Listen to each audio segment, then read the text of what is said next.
welcome back to Let's Make Lemonade, where we who deal with infertility make lemonade out of the lemons that we are given. My name is Salina. If you are new here, my husband and I have been doing IVF. I guess I can't really say we're in the middle of IVF anymore, right? We did our egg retrieval in this past January. We did a transfer in May. It did not go well. It failed. Did an ERA test, which helps to figure out how much progesterone your lining needs in order to be receptive to an embryo. That was in June, and then on July 18th, we transferred our next embryo out of 4, and we are pregnant. And it's just crazy being able to say that. I mean, I am still very much like, for someone who has been dealing with infertility at least for a decade, it's crazy. Like, I mean, it's crazy for someone dealing with it for a year or two, you know? I mean, you want something so bad. All I've ever wanted to do is be pregnant, and I was always that girl who was always happy for someone else, or who was always, oh, congratulations, so happy for you. Like, I was the only one that I knew. Like, I didn't know anyone else who was dealing with infertility, and maybe that was just because nobody really talked about it. But as far as I knew, all my friends had babies. So, yeah, I always just felt like the oddball. Anyway, so if you saw our last video, guys, I can't believe it. I can't believe it. I can believe it because I've been freaking praying for it forever. But now that it's here, it's like, really? Oh my gosh, it's just so freaking amazing. Thank you all for just your comments and just saying like congratulations and praying continual prayers for us. We truly appreciate that. I showed you that our first beta was 959. Then our second beta, you know, the second beta has to double. And so to double it would have been like 1918, something like that. And it came out to 2,358. So we are good to go. That was our second beta. The next step is for our ultrasound, August 14th. So I am awaiting that like crazy. You know, you're always waiting for something. And even when you're dealing with infertility and you do see those 2 pink lines on a test, you still have to wait. You know, it takes a while for a baby to grow, and you just hope and pray that that baby continues to grow the way that it's supposed to. And so that's all pretty much I'm doing, is just praying and waiting and hoping and believing that the Lord has brought us this far, and he will continue to bring us further. So what this video is about is symptoms. If you remember, we transferred a 5AA embryo. The embryo was a 5AA when it was frozen, and it stayed a 5AA when it was thawed. It was also a 6-day embryo. And so a lot of times, I would say most of the time, the embryo was going to be a 5-day old embryo. In our case, they were 6. So I only have 1 5, but the rest of them turned out to be 6. So this embryo was a 5AA 6-day old embryo. So, you know, I've told you, you guys can watch my transfer video if you want more details on how that day went and how we felt, and everything just was great. But, you know, the first day you don't really feel anything. You're still optimistic. You know, you have this embryo inside of you and you're hoping it's doing what it's supposed to do. But I will tell you, on the second day, like the evening of the second day, I had cramps. I had period cramps, and they were strong. They started at night, and it went all the way through the night. It woke me up in the middle of the night. And then the cramps seemed to subside like the morning of day 3. And it would just kind of go on and off. It wasn't as consistent as it was all the way through the night of day 2 and into the morning of day 3. It wasn't as consistent, but it was there, and you could feel it. So my first transfer, that did not happen. I didn't feel anything for the first 3 days. I remember that first transfer, and by the 4th day, there was like an aching feeling in my my uterus, and it was not the same. So this time it was period-like cramps, and that was just on and off. And, you know, I am out of breath. Can you tell? I don't know if that's from the progesterone shots or if that's from baby. I don't know, but I'm out of breath. So one symptom that I got almost immediately, sorry if it's TMI, but diarrhea.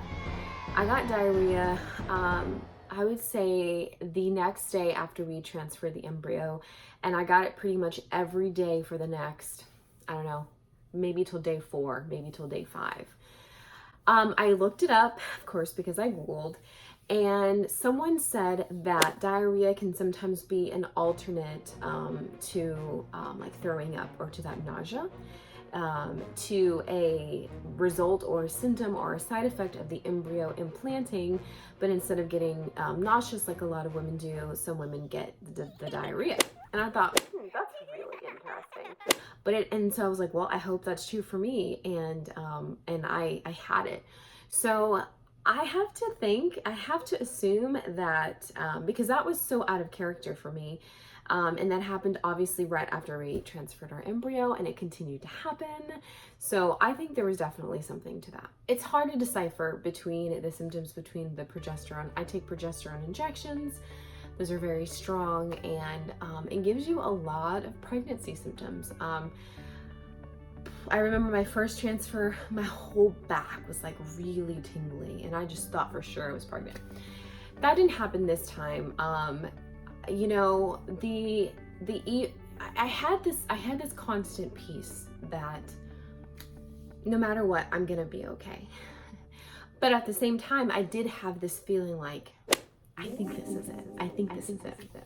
So on the evening of day 5, at this point, we had not decided we were gonna test. At this point, I wasn't gonna test at all, okay?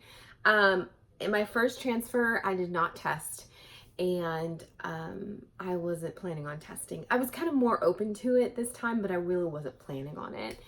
So the evening of day 5 came, and I took Bella out, my bulldog. I took her out to go for a walk, and on the way, it's about a mile, and on the, I would say halfway point, I thought, this was a bad idea. I'm not feeling great.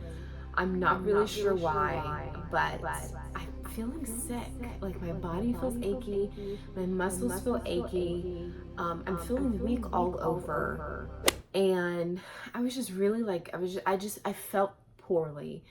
And I'm like, all right, girl, let's get back. And I took a shower and I laid in bed, and I just felt sick. I remember my lower back wasn't hurting, but it kind of was like throbbing, kind of like it was sensitive. Oh, I remember touching like my lower back, and it was just sensitive to the touch, like my spine. I'm like, that's weird. So that was different. So that was the evening of day 5. On day 6, that's when I was like, all right, we got it. I don't know what's going on. It's different. It feels very different. I think this might be it, but I'm not sure, and it's playing games with my head, so I just need to test.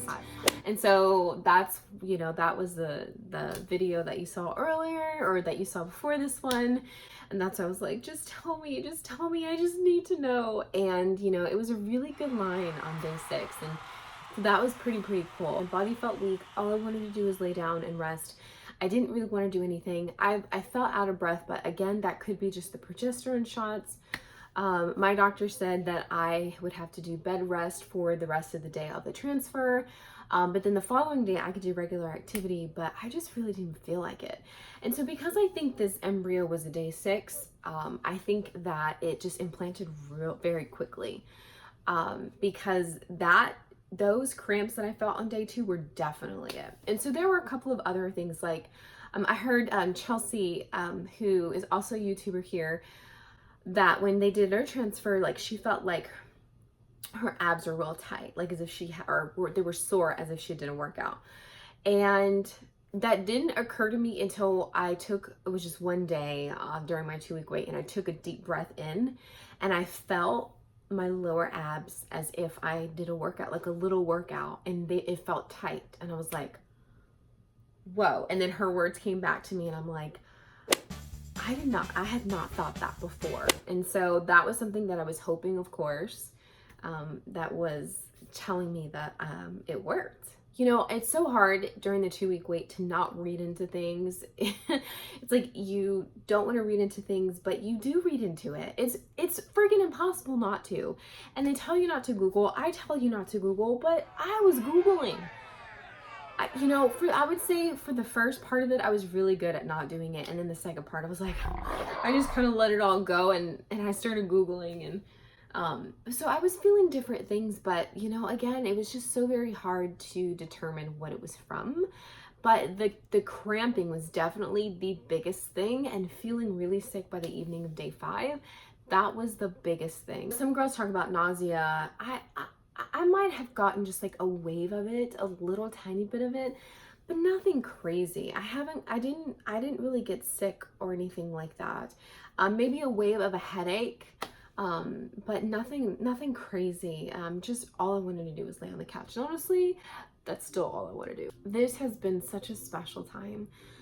It's been the most amazing thing. You know, I'm still waiting. I'm still waiting for us to continue to get confirmation that this baby is still here. And I mean, I believe with all my heart that it is. It's just nice to hear from someone else. If you are not my friend on Instagram, join me there so that you can see my everyday stories. I am obviously not uploading videos as often as I'm posting stories because it's just super easier to post stories on Instagram. So yeah, just feel free to join me there. And yeah, so guys, I just thank you so much for thinking of us and being so freaking awesome. This has just been so cool. For someone who's been dealing with wanting a child for so long, it's like you fight for so long and you want it for so long. It's almost like I have to keep telling myself that I don't have to fight anymore. And I am working on getting used to that, gladly getting used to that. Now I'm changing my prayers to praying for the baby and praying for already thinking labor and delivery and all that stuff, but more importantly, just really trying to focus on what the Lord has for us and for me in this season. And every moment I can get, I'm just thanking the Lord for his goodness and his blessing.